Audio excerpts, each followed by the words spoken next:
All right, guys, looks like we're ready to go with Coach Bolt. First question is Chris Bassnet.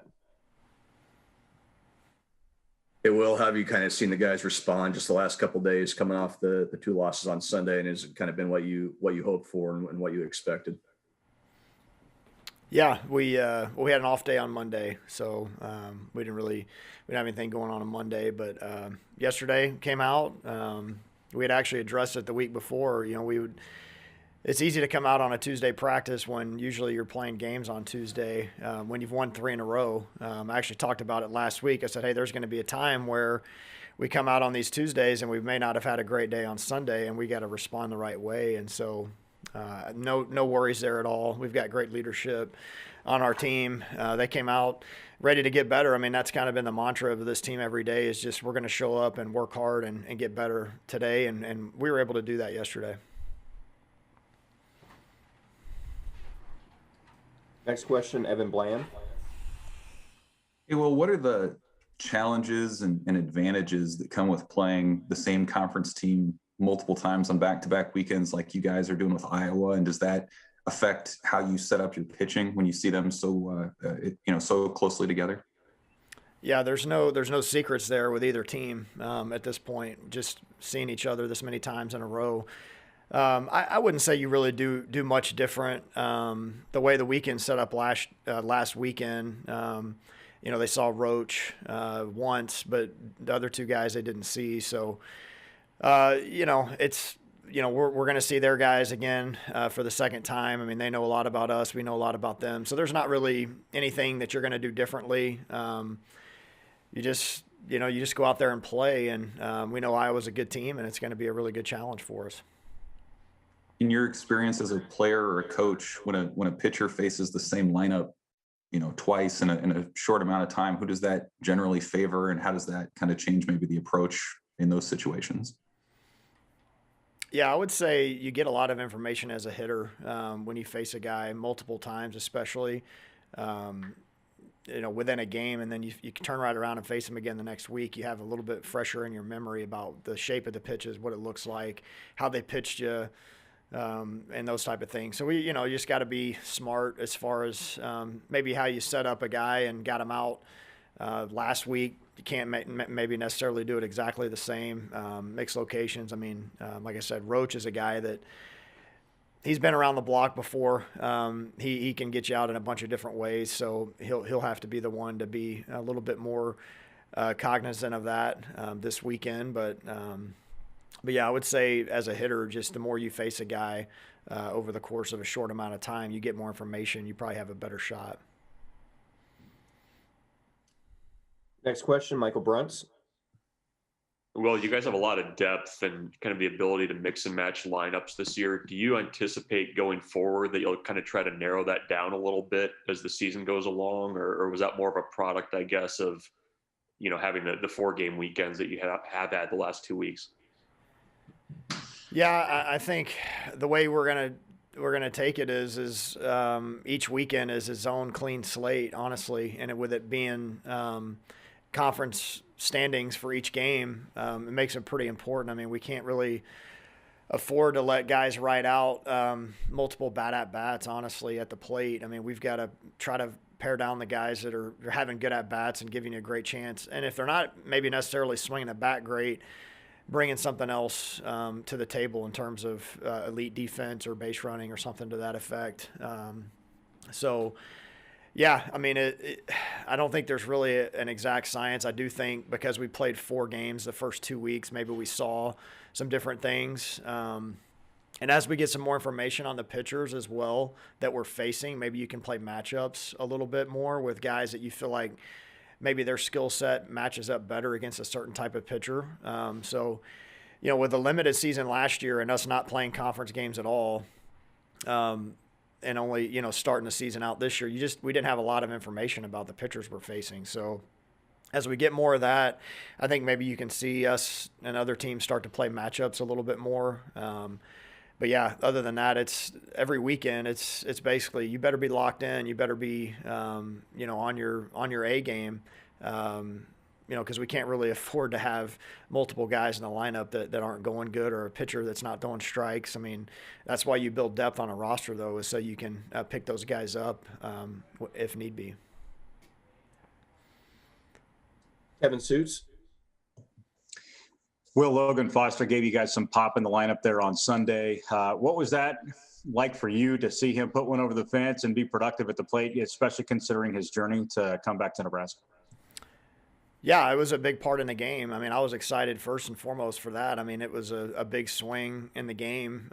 You're down a run with 2 outs, and you just scored a run. So you're thinking, okay, well, maybe we can hit a double here and get another runner in scoring position. And that was a great swing. I mean, I told him at practice yesterday that's as good a swing on that type of pitch as I've seen him take. And I've seen him take a lot of swings through the years. So I was proud of him. Again, I mean, a guy that, because we have a lot of depth, I mean, hasn't gotten necessarily at bats every game, and has had a great attitude about it, stayed ready. And he had a couple of really big hits for us, but that was good to see, and we're going to need more of that from everybody. Cole Peterson. Hey, Coach. One of the bright spots in the lineup so far through 2 weeks has been Joe here in that 9 spot. I guess, how does that make your job easier as a coach, knowing he can turn the lineup over the way he has and kind of have that pop and drive in that 9 hole? Yeah, he's been great. He's just given us quality at bat after quality at bat, and if you're a good offense, you've got to have that at the bottom of the order. You've got to have guys that are going to give you quality at bats, 6-8 pitch at bats, even if they don't get a hit, that they're taking something from the pitcher, making them work. He's got a great eye at the plate. He's come up with runners on base quite often and cashed in with some big RBI spots there. And it's what you'd hope to get from a guy that made the decision to come back, a 5th-year guy who's seen a lot of college baseball, and he was off to a great start for us last year as well. And even his outs, I mean, his outs have been on the barrel with a great approach, and he's very consistent in what he does day to day, and that tends to show up on game day as well for him.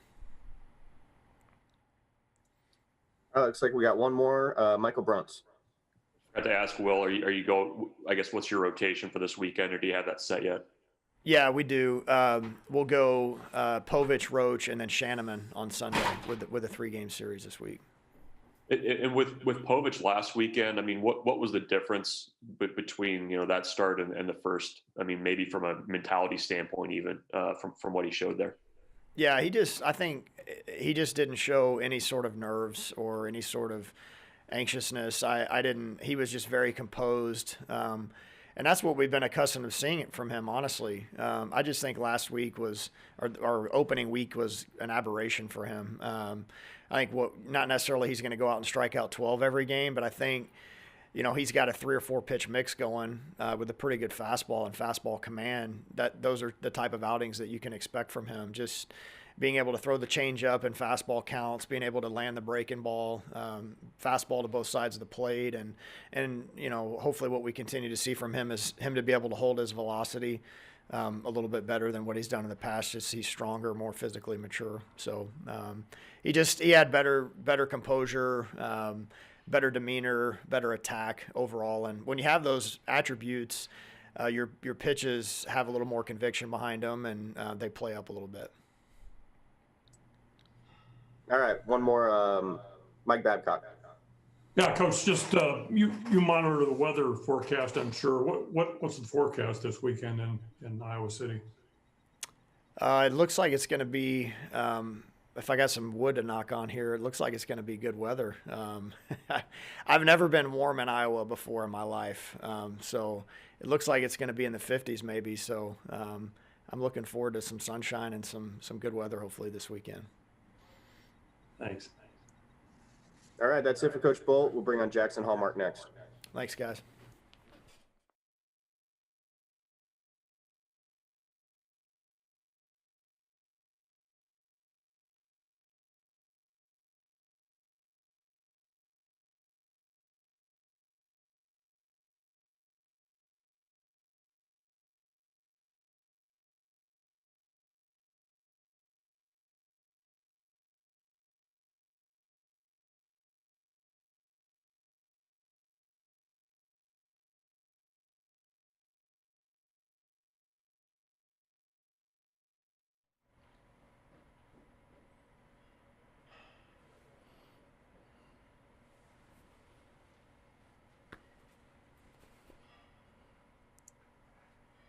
right, we have Jackson Hallmark on. First up, Chris Bassnet.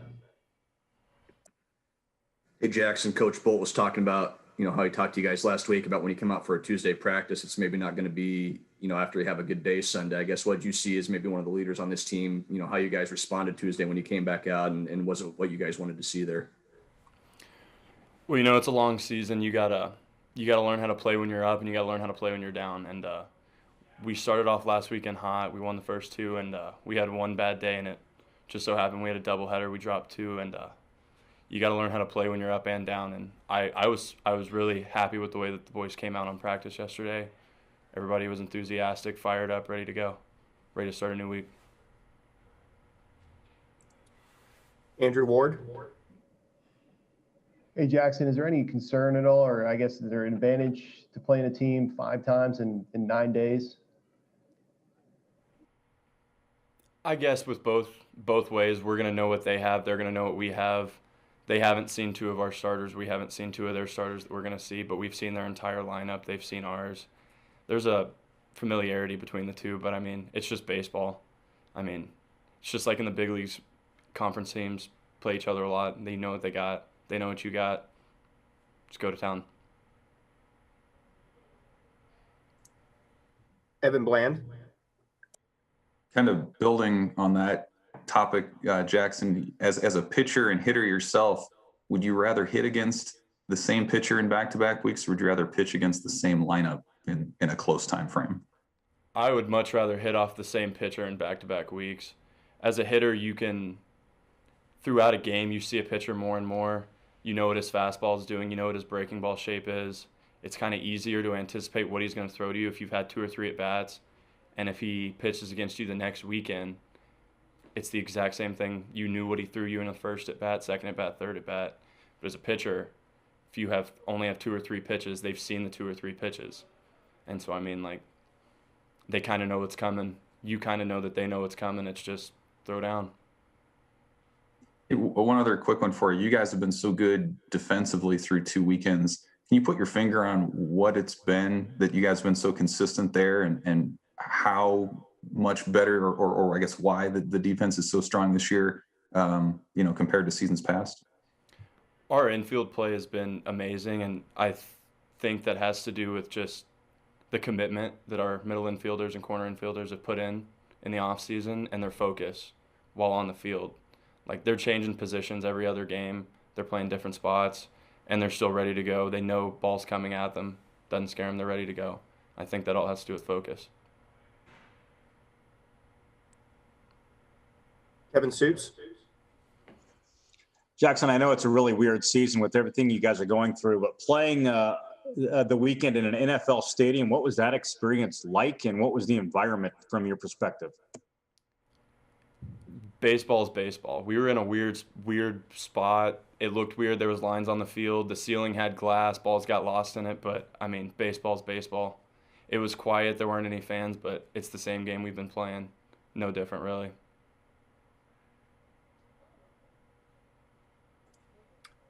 All right, guys. Any other questions for Jackson? All right, looks like Evan Bland has one. Hey, just one other one, Jackson. As a pitcher this year, could you kind of just describe how you've evolved as a pitcher in the last year, what you throw, why it seems like maybe you're in some higher leverage spots this year than you have been before? I think for me as a pitcher, the only difference that I have than other pitchers is that I hit, and I don't approach pitching thinking like a pitcher. I approach pitching thinking like a hitter, and I know how hard it is to hit. And so when I'm up there pitching, I'm not trying to paint corners and dance around people. I'm just trying to go right at them with my best stuff. If they hit it, they hit it. I'm willing to bet they don't get 3 hits in a row and I can get 3 outs. Did you add pitches or up your velocity, or how have you maybe evolved in the last couple of years as a pitcher? My velocity is about the same. I was on YouTube one day and found this video of Amir Garrett talking about how he threw a slider, and I used my grip and threw it the way that he threw it, and that's how I throw my slider now. I learned it from him. Just grip it as hard as you can and throw it as hard as you can. So that's the newest pitch that I've thrown this year is a slider. I haven't thrown that in years past here.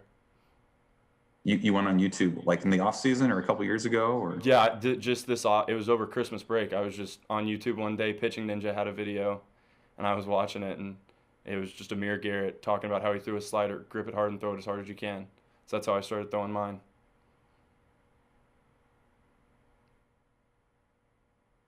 All right, I think that's a good one to end on. So thanks, Jackson. Thanks everybody else for coming today. Thank y'all. Thanks, guys.